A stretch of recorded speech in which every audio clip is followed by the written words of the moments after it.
Salut, sunt Alex, A1 Detailing.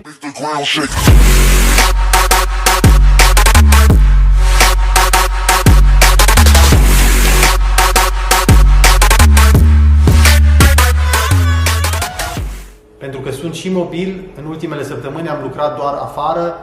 Astăzi, în sfârșit, sunt la mine, la garaj și vreau să împărtășesc cu voi cum curăț eu pielea.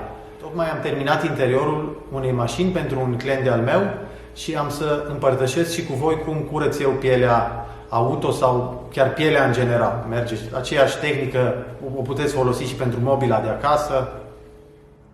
Când vine vorba despre piele, sunt foarte multe unelte ajutătoare pe care le puteți folosi. Într-un videoclip ce va urma, voi intra puțin mai în detaliu referitor la care ar fi sau care nu ar fi prea potrivite când curățați pielea. Referitor la soluții de curățare, eu prefer soluțiile speciale sau mai bine zis cele dedicate special pentru curățarea pielii. Eu prefer marca Colorlock, este o marcă germană. În partea din stânga este soluția lor de curățare concentrată, tare. Se poate găsi și într-o variantă diluată, iar în partea din dreapta este soluția de protecție care o voi aplica după curățare. După cum ați văzut, sunt o grămadă de unelte pentru curățat pielea. Favoritul meu este acest burete mic. Folosesc de mai bine de un an de zile. Se poate ține foarte bine așa în mână. Cred că este, sau nu cred, sigur este făcut să polișez cu mâna. Așa, l-am primit să-l testez, dar m-am gândit că poate fi foarte practic și se poate curăța pielea cu el. Cam așa arată și o să vă arăt imediat cum funcționează.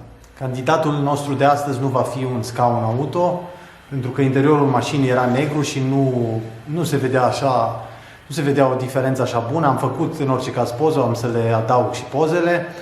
Dar cum spuneam, candidatul nostru de astăzi este acest mic taburete, aparține clientului. Până la urmă e cam aceeași tehnică. Voi folosi bandă adezivă ca să vedeți mai bine diferența înainte-după.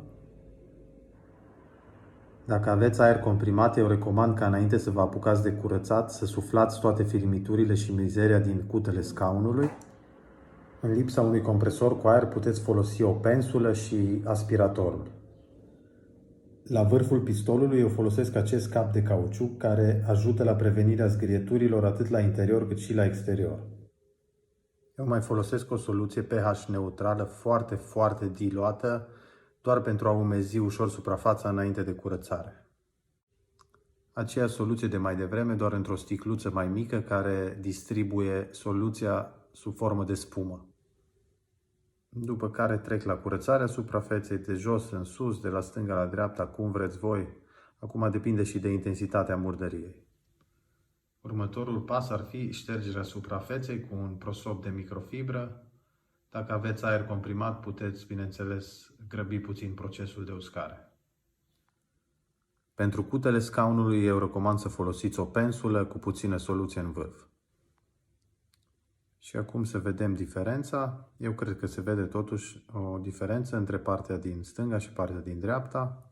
Încă o dată diferența înainte-după, puțin mai de aproape. Și acum voi aplica aceeași metodă și pentru partea cealaltă.